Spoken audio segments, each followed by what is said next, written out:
سورہ سبا رکوع نمبر 2 آیت نمبر 23۔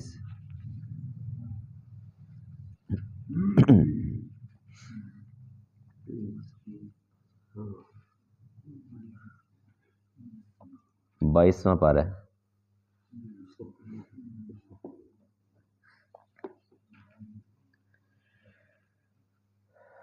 اعوذ باللہ من الشیطان الرجیم، بسم اللہ الرحمن الرحیم۔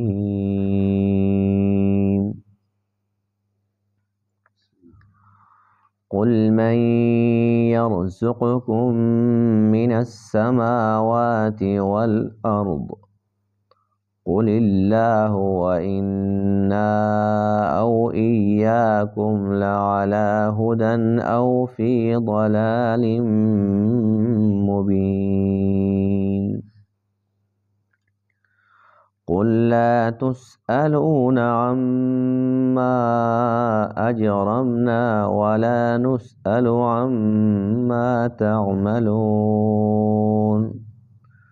قل يجمع بيننا ربنا ثم يفتح بيننا بالحق وهو الفتاح العليم۔ قل أروني الذين ألحقتم به شركاء كلا بل هو الله العزيز الحكيم۔ وما أرسلناك إلا كافة للناس بشيرا ونذيرا ولكن أكثر الناس لا يعلمون۔ ويقولون متى هذا الوعد إن كنتم صادقين۔ قل لكم ميعاد يوم لا تستأخرون عنه ساعة ولا تستقدمون۔ صدق اللہ العظیم۔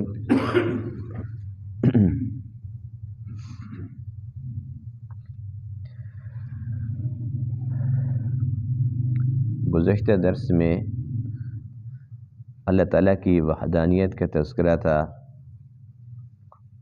اور مشرکین کا رد اور ان کی مذمت کا بیان تھا کہ جو لوگ اللہ کو چھوڑ کر دوسروں کو معبود سمجھتے ہیں، اللہ فرماتے ہیں کہ نہ ہی وہ خالق ہیں، نہ کسی چیز کے مالک ہیں، نہ اللہ تعالیٰ کی کسی چیز کے اندر ان کی شراکت داری ہے، اور نہ ہی قیامت کے دن اللہ کی مرضی کے بغیر کوئی بھی کسی کی سفارش کر پائے گا، یعنی سب کچھ اللہ ہی کے قبضہ قدرت میں ہے۔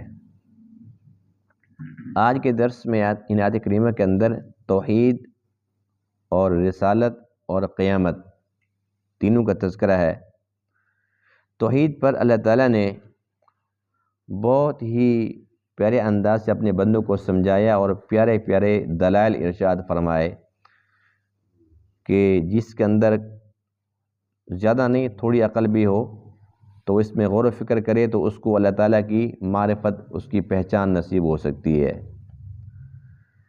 پھر اللہ تعالیٰ نے اپنے پیارے محبوب علیہ السلام کی حیثیت کو واضح فرمایا کہ آپ تمام انسان کے لیے، یعنی کہ ایک قوم کے لیے، ایک گروہ کے لیے، ایک علاقہ کے لیے نہیں، جیسے کہ پہلے نبی آیا کرتے تھے، تمام انسانوں کے لیے آپ نبی بنا کر بھیجے گئے۔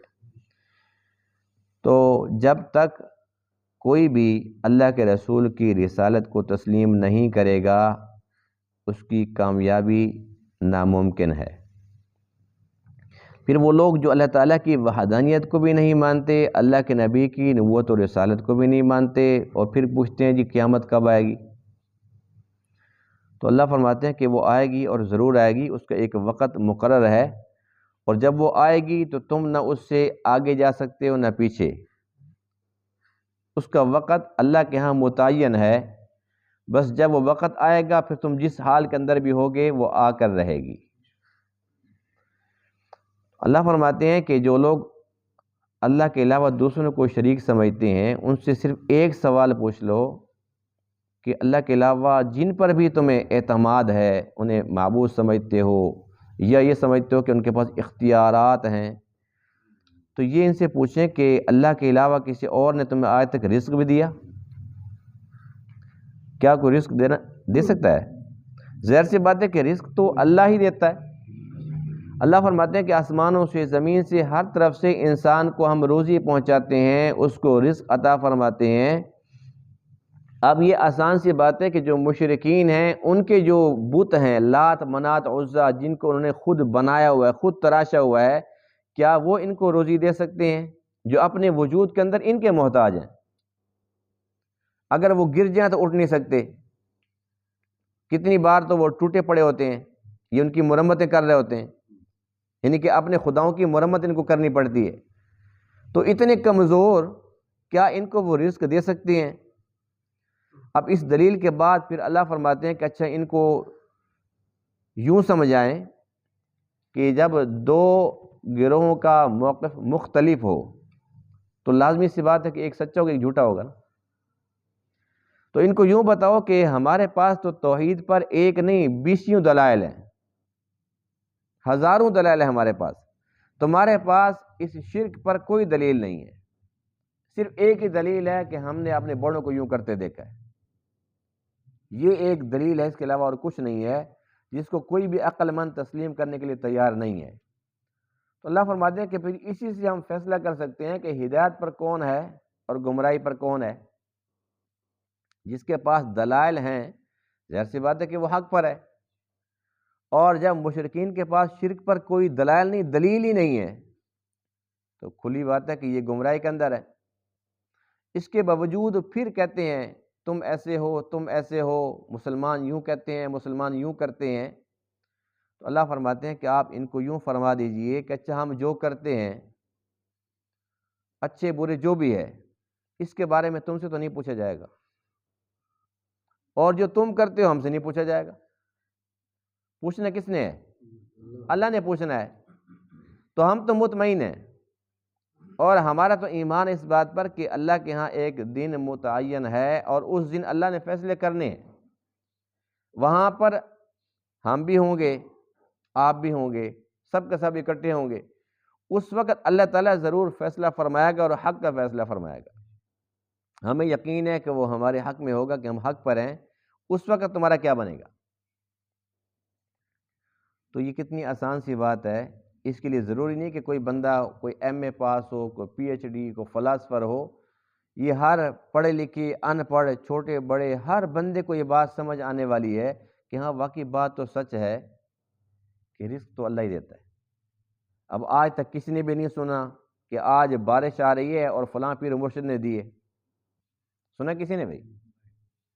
بھی آج بارش آئی ہے تھی بڑی زبردست، لیکن ہم نے پیر مرشد سے بات کی تھی کہ جی بارش نہیں آ رہی، تو اس نے کہا جی بس کل آ جائے گی، اور وہ آ گئی۔ کبھی ایسا ہوا؟ تو کسی کا پیر مرشد بارش نہیں دے سکتا۔ اچھا پیر مرشد کبھی ایسا بھی کسی کو ملا ہے کہ وہ یوں کہ جی بس آپ گھر جائیں اور پریشان نہ ہوں، کل آپ کے کھیت میں اندر گندم ہوگی؟ کبھی سنا کسی نے؟ ایک دانہ بھی کوئی نہیں اگا سکتا، بارش کا ایک قطرہ بھی کوئی نہیں لا سکتا، اور یہ بات مشرکین مانتے ہیں، کم بختوں کو سارا پتہ ہے کہ یہ بات تو سچ ہے، یہ کام نہیں کر سکتے۔ تو جب نہیں کر سکتے کمزور ہوئے، جو کمزور ہوتا ہے وہ الہ نہیں ہو سکتا، الہ وہ ہوتا ہے جو طاقتور ہو، جو سب کچھ کر سکتا ہو، جو سارے کے سارے مسائل کو حل کر سکتا ہو، اور وہ ایک اللہ ہی ہے۔ لیکن یہ بات مشرکین کو کیسے سمجھ آئے گی؟ شرک کر کر کے ان کی مت ماری جاتی، ان کے دماغ ہے وہ الٹ ہو جاتا ہے، انہیں سیدھی بات سمجھو وہ سننے کے لیے تیار نہیں، سمجھیں گے تو بعد میں سنتے ہی نہیں ہے، کہتے نہیں جی بس ہم جس راستے پر ٹھیک چل رہے ہیں۔ ایسے اندھوں کا کیا علاج ہے؟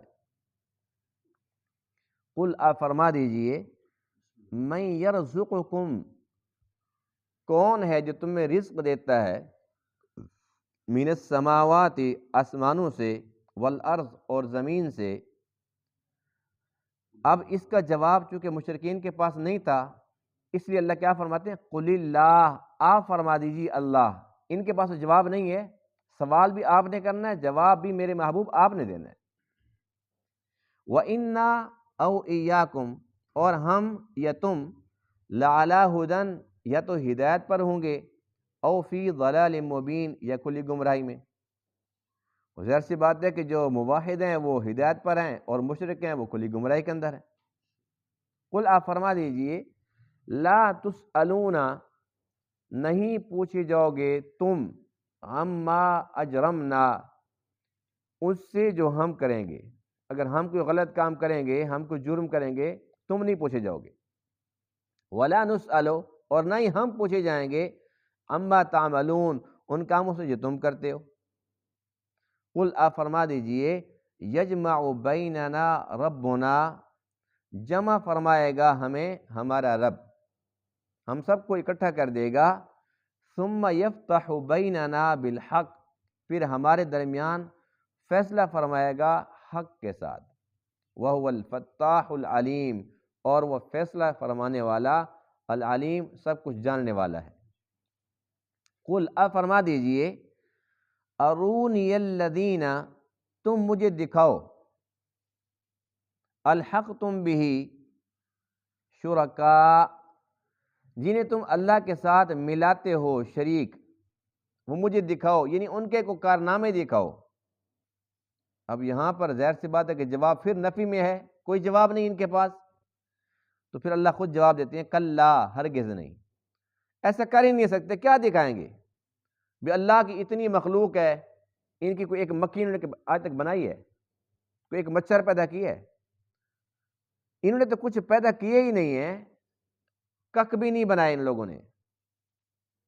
اس کے باوجود پھر کہتے ہیں جی ہمارے یہ ہیں اور ہمارے معبود ہیں اور ان کے پاس اختیارات ہیں اور یہ اللہ کے مقرب ہیں۔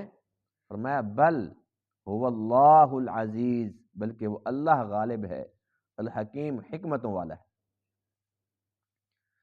یہاں تک توحید پر بات تھی، آگے بات شروع ہو رہی رسالت کی۔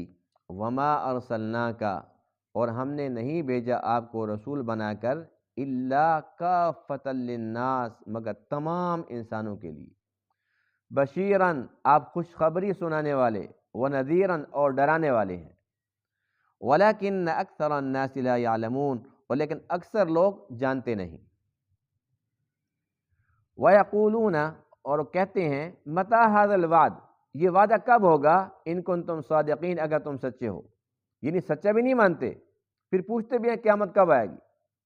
قل، آپ فرما دیجئے، لکم میعاد یوم، تمہارے لیے ایک خاص دن کا وعدہ ہے، وہ دن آئے گا اور ضرور آئے گا، لا تستأخرون عنہ ساعتا، تم اس سے نہیں پیچھے ہٹ سکتے ایک ساعت، ولا تستقدمون، اور نہیں تم اس سے آگے بڑھ سکتے ہو۔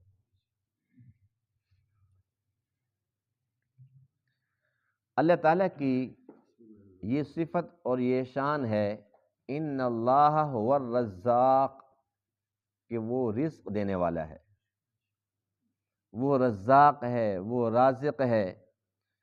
اور اللہ تعالیٰ نے قرآن مقدس میں ارشاد فرمایا، لا نسألک رزقا، ہم آپ سے رزق مانگتے نہیں ہیں، نحن نرزقک، ہم تو رزق آپ کو دیتے ہیں۔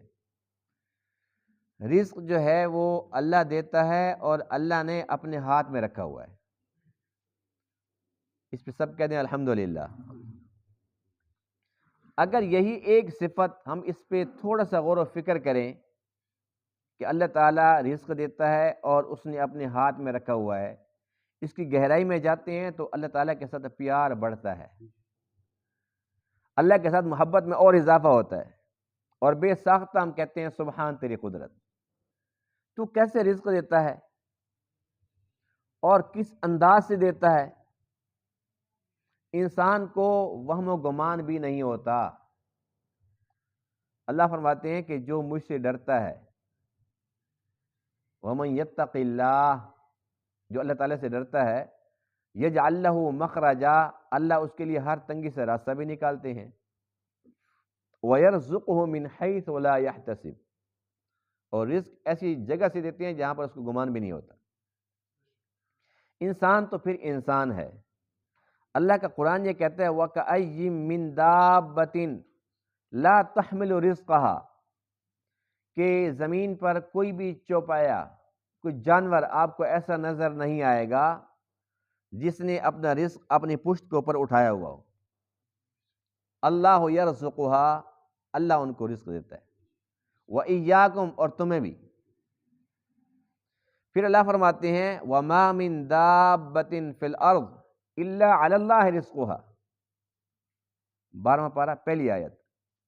فرمایا کہ کوئی بھی چلنے پھرنے والا، کوئی بھی دابہ، کوئی بھی چوپایا، کوئی بھی جانور ایسا نہیں ہے جس کا رزق اللہ کے ذمہ نہ ہو۔ اور اس سے اگلی بات اس سے بھی زیادہ پیاری ہے، وَيَعْلَمُ مُسْتَقَرَّهَا وَمُسْتَوْدَعَهَا، اللہ کو یہ پتہ ہے کہ یہ رہتا کہاں ہے، اس وقت کہاں ہے۔ گھر تو بکر میں ہے، اب یہ ملتان میں ہے۔ گھر تو اس کا لاہور میں ہے، اب کراچی میں ہے۔ پکا ٹھکانہ بھی جانتا ہے، کچا ٹھکانہ بھی جانتا ہے۔ اللہ فرماتے ہیں کہ مجھے پتہ ہوتا ہے کہ میرا بندہ اس وقت کہاں پہ ہے، اس کا رزق میرے ذمہ ہے۔ اور اللہ تعالیٰ رزق ایسے دیتا ہے کہ یقین جانے کہ حیرت ہوتی ہے، واقعی رب تو رب ہے۔ اب ہمارے لیے کھانا کہیں بنا ہوا ہے، ہمیں پتہ ہی نہیں ہے، کھانا کہیں بنا ہوا ہے، ہم گھر بیٹھے ہوئے ہیں، لیکن رزق ہمارا ہے، اللہ تعالیٰ نے اس کو ہمارا مقدر لکھا ہوا ہے، تیار کسی اور گھر میں ہو رہا ہے۔ پھر اچانک ایسے ہوتا ہے، کھانے کا وقت ہوتا ہے اور ہمیں کوئی ایسا کام پڑتا ہے کہ گھر سے نکل پڑتے ہیں، جہاں کھانا ہوتا ہے وہاں پر اللہ خود پہنچا دیتا ہے، ادھر بیٹھو، اور جاتے ہیں فوراً اور کہتے ہیں یہ کھانا کھائے۔ ہمارا کھانا کسی اور گھر کے اندر بن رہا ہوتا ہے۔ اللہ کی قدرت ہے کہ نہیں ہے؟ اسی طریقے سے ہم بناتے ہیں، بڑی چاہ سے بناتے ہیں اور بہت وی آئی پی قسم کا کھانا بناتے ہیں، اچانک کوئی ہمارے گھر بھی پہنچ جاتا ہے مہمان، بعد میں پتہ چلتا ہے کہ یہ ہم اس کے لیے بنا رہے تھے، یہ تو اس کا تھا۔ تو دیکھو ہم نے کہاں سے چیزیں لی، کہاں سے چیزیں اکٹھی کی، کیسے گھر کے اندر بیٹھ کر منصوبہ بنایا، آج یہ چیز پکے گی، آج یوں اہتمام ہوگا، آج یہ چیز بھی ساتھ بنا لو۔ اور اللہ فرماتے ہیں کہ مجھے پتہ ہوتا ہے کہ میرے بندے کا رزق تمہارے گھر کے اندر ہے، اب اس کو بھیجنا یہ میرا کام ہے۔ ایک بزرگ کے بارے میں لکھا ہے، وہ فرماتے ہیں کہ جب کوئی مہمان آتے ہیں نا میرے دسترخوان پہ، تو میں اللہ کا شکر ادا کرتا ہوں، یا اللہ تیرا شکر ہے کہ اس کا نصیب میرے پاس تھا، تو نے اس کو بھیج دیا۔ اگر یہ ڈیوٹی میرے ذمہ لگا دیتا کہ جس کا ہے اس تک پہنچانا ہے، تو میں تو سب کاموں سے گیا تھا، ساری زندگی سفر میں رہتا، جس چیز کا ہے اس کو تلاش کرتا، اس کی منتیں کرتا، گھر میں جا کر اس کو پہنچا کے آتا۔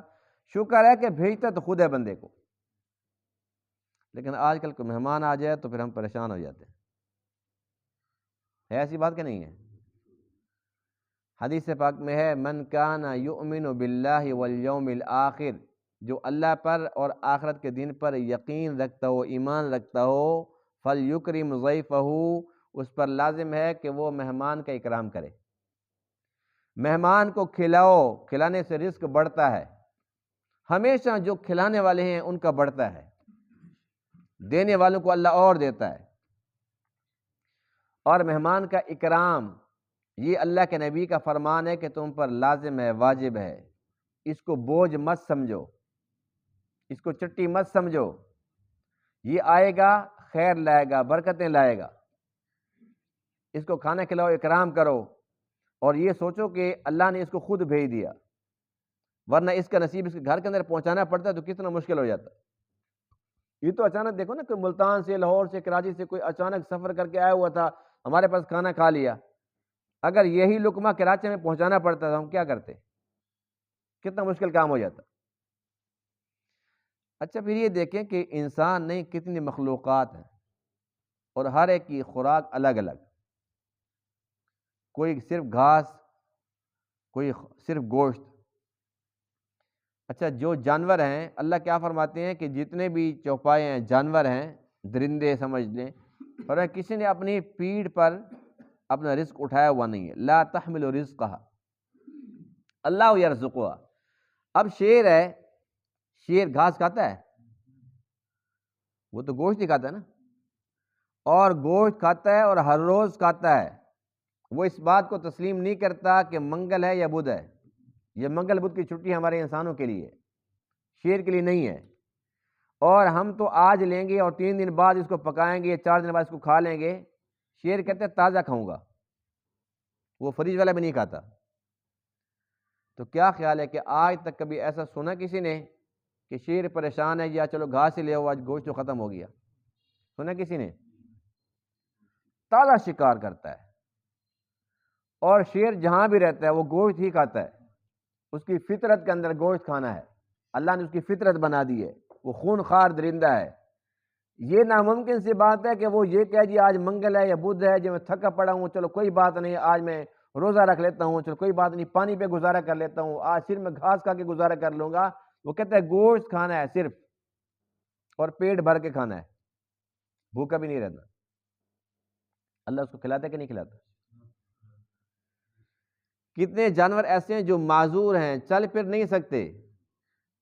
اللہ تعالیٰ نے جو بڑے جانور ہیں جیسے شیر ہو گیا، چیتا، ان کی ڈیوٹی لگائی ہے کہ وہ پھر شکار کرتے ہیں۔ وہ تو معذور جانور ہے، شکار نہیں کر سکتا، لیکن اس کے بعد پھر وہ ان تک پہنچاتے ہیں، یہ وہ اپنا کھا کے چلے جاتے ہیں، وہ معذور وہاں پھر ایسا ایسا پہنچ کے پھر اپنا وہ لقمہ کھا لیتا ہے، یعنی کھانا اس نے پھر بھی گوشت دیا ہے۔ تو اللہ فرماتے ہیں قل، فرما دیجئے، من یرزقکم من السماوات والارض، آسمانوں سے اور زمین سے تمہیں رزق کون دیتا ہے؟ آسمان سے رزق کا مقصد یہ ہے کہ ایک تو یہ جیسے بارش آتی ہے تو بارش آسمانوں سے نہیں آتی بلکہ بادلوں سے آتی ہے، لیکن آسمان اس کا مطلب ہے بلند، یعنی کہ اصل تو بادل بھی بلند ہے نا، ہم سے اونچے ہیں، اور اصل حکمت یہ ہے کہ جو فیصلے ہیں وہ آسمانوں سے آتے ہیں۔ وَفِي السَّمَاءِ رِزْقُكُمْ وَمَا تُوعَدُونَ، اور آسمان کے اندر سے تمہارا رزق بھی اور وہ جس کا تم سے وعدہ کیا جاتا ہے، یعنی جو فیصلے ہیں وہ اللہ کی طرف سے آتے ہیں، آسمان سے آتے ہیں۔ تو رزق کے فیصلے کون کرتا ہے؟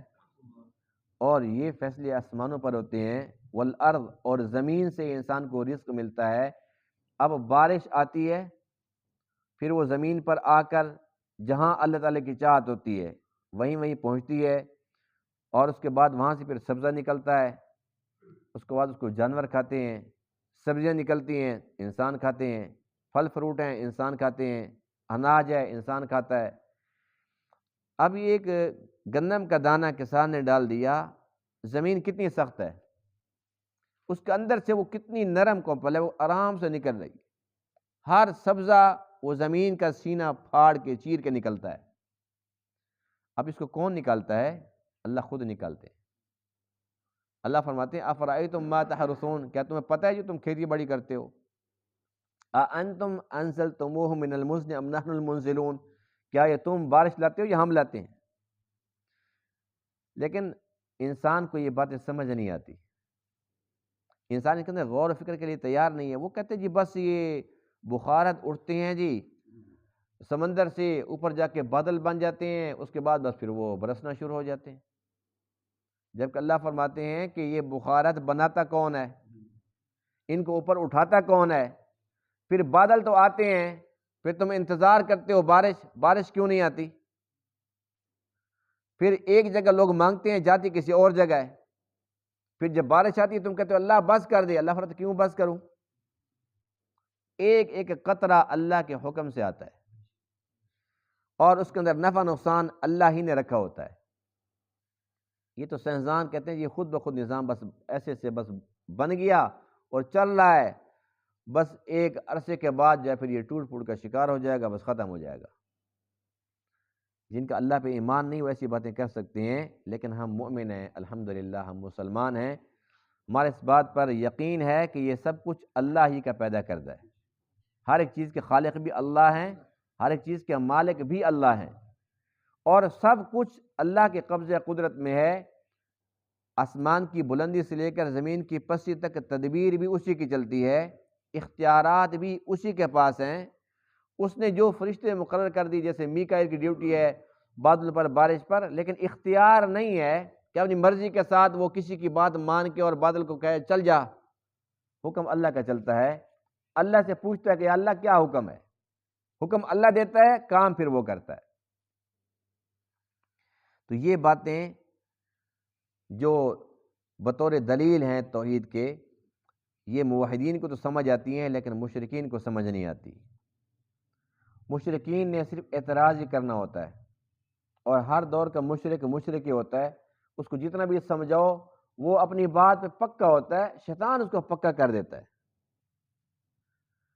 قرآن کہتا ہے وَزَيَّنَ لَهُمُ الشَّيْطَانُ مَا كَانُوا يَعْمَلُونَ، جو ان کے کام ہوتے ہیں نا، شیطان ان کو مزین کر کے دکھاتے ہیں، وہ کہتے ہیں تو ٹھیک کر رہے ہے، شیطان ان کو شاباش تبکی دیتا ہے اور ان کو اطمینان دلاتا ہے کہ تو غلط کہاں ہے، تو اتنا سمجھدار ہے، ٹھیک کر رہا ہے، تیرا باپ نہیں ایسا کرتا تھا، تیرا دادا بھی تو کرتا تھا۔